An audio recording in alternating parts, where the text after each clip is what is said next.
Hey guys, so in my last video I kind of mentioned how Navy 98 had put out a video on some of the cool things you could actually find on Proxibid. This will be an unboxing of my first two CNR purchases from Proxibid. It was an online auction that took place in Connecticut. They did have multiple platforms in which they were listing their items. They had them not only on Proxibid, but they also had them on Hibid. Coincidentally, the funny thing is I won one of the auctions on Proxibid and one of them on Hibid.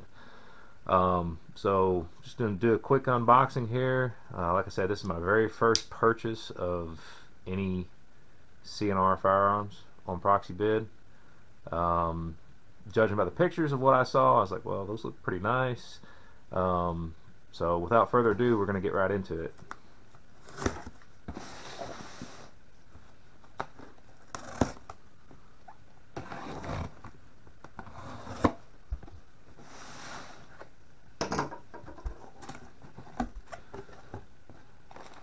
Alright, all the wonderful packing slips, FFL information. Looks like they packaged it pretty nicely. So we'll get one of them out, and we'll get the other one out. I will say this, the Postal Service failed spectacularly. Well, not completely, but you can kind of see the box. The box is pretty well damaged right there. But, you know, contents are okay, as far as I can tell. Alright, so what did I get? As you guys probably saw from the title on this video, it's basically mystery unboxing. So you guys are going to find out. You know, this isn't like a lot of my fixer-upper rifles and stuff. I mean, these are two pistols, as you can tell. They're in very nice condition. We're going to start with this one first. So what's in here is a CZ70. Now this was a CZ70 that it does classify as a CNR. One of the nice things is it's a very Walther PPK style pistol. These are chambered in 32 ACP.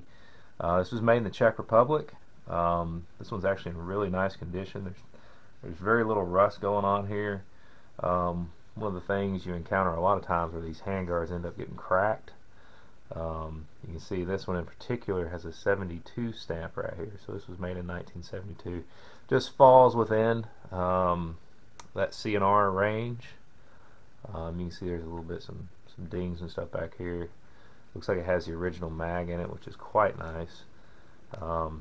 And just for the record, YouTube, in case you're watching, all firearms are always shipped unloaded when you get them from an FFL. As you can see, I will be checking this to ensure that it is indeed unloaded and safe.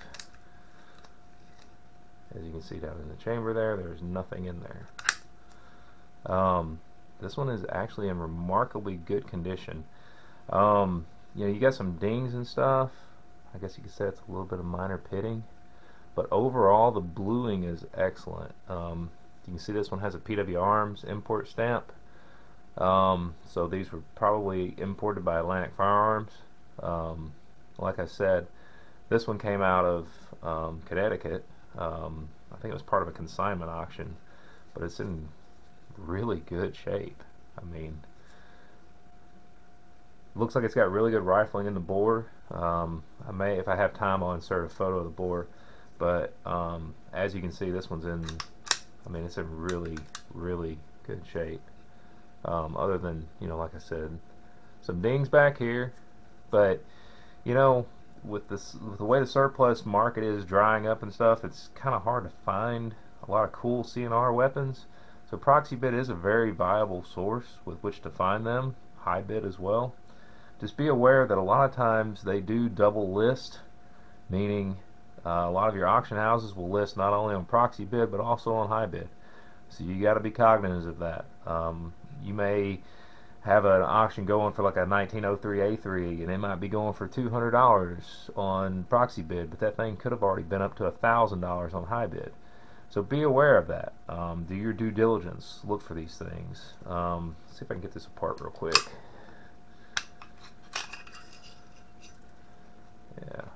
take a look at the condition under the slide there. Looks really good. Pin barrel. Got some wear and tear on the barrel hood. But it doesn't look terrible. Just kind of looks like it needs a pretty good cleaning. But it's in really good shape. I mean, it's nice. I can't complain there. I mean, the slide looks good. It's actually a really nice shiny blued finish. I've got another one, my CZ50. Honestly, it doesn't look this nice. Looks like somebody might have bent that spring a little bit, but that's not a deal killer. I just probably took it off wrong. Let's see if I can get it back together on camera. Yeah, there we go. Sweet. So, just your typical markings. It's really hard to focus the camera on that. But it says VZOR, VZOR 70, Cal 7,65.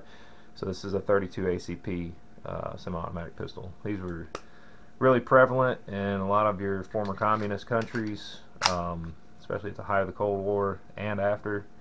Well, maybe not these in particular, but like the CZ50s. But it's a really cool gun.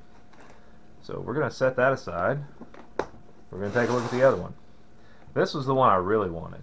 To be quite honest, this one, it's a funny story behind this one. This was an accidental bid. I was watching the auction and I went to swipe up on the screen to refresh it. Well, the live auction was going on Proxibid, and I accidentally hit the bid button. Well, I hit the bid button within probably the last 10 seconds of the auction, and ended up winning it. This one cost me about $300, which for the condition I think is really good, because I spent nearly that much for a CZ50 that wasn't in this nice a condition. So just some food for thought. This one cost me, I think, about $460, $480. This was a lot more expensive, but you don't see these as much. Now, what this is a CZ52. Now, this is a really cool gun. Now, a lot of you are familiar. The first thing we're going to do is we're going to make sure this is obviously unloaded, because you cannot ship a firearm loaded. Let's just check it real quick. Empty. So it is safe. Oh wow, that's actually okay. It's got a decocker.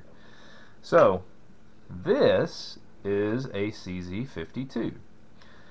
So many of you are familiar with the Chinese Tokarevs, the TT-33s, as well as the Yugoslavian, I believe, M57s that are chambered in 7.62 by 25 Tokarev. This is another semi-automatic pistol that is also chambered in 7.62 Tokarev. As you can see right here on the import stamp, CZ52, 7.62 Tok, check, CAI, Georgia, Vermont. So a really nice pistol. One of the reasons I wanted to get it was because of how cool this bakelite coloring is, this brown, which I know a lot of times this takes place after they kind of dry out some, but these bakelite grips are in really good shape, and they just really add some character to the pistol. But this one is in wonderful shape. I see this 54 here. I'm assuming this one was manufactured in 1954, and it is a numbers matching between the slide, the frame, and the barrel. So there's no doubt in my mind that this one's, obviously never been altered. I know you guys probably can't see down in the bore, but that has some super sharp rifling. The only thing to note on this one is there is some wear right here on the bottom side of this frame. But other than that, it looks like it's in really good shape. This one came with what appears to be the original holster, along with cleaning rod and an extra magazine. Now this one's bent just a little bit on that foreplate, but I can bend that back. You can tell she's been fired a little bit, but that's fine.